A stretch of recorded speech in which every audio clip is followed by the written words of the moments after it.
Samantala, pinayuhan naman po ng Malacanang ang legal counsel ni dating Pangulong Rodrigo Duterte na pagtuunan ng pansin ang paghahanda ng depensa ng kanyang kliyente sa harap ng International Criminal Court sa halip na makisangkot sa mga usaping pampolitika sa Pilipinas.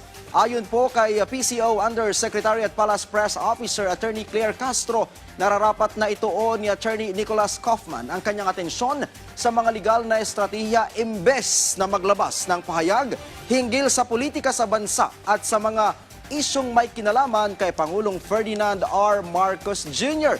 Tila hindi umano nakatuon ang abogado sa kaso dahil sa labis na pagbabantay sa mga isyong pampolitika sa Pilipinas.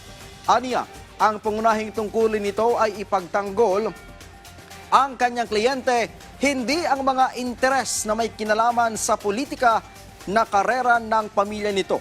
Inihayag ito ng Malacanang bilang tugon sa aligasyon ni Kaufman na umano'y tumutulong ang pamahalaan sa mga pamahalaang Pilipino sa prosekusyon sa kaso ni Duterte sa ICC na marin namang pinabuluanan ng palasyo.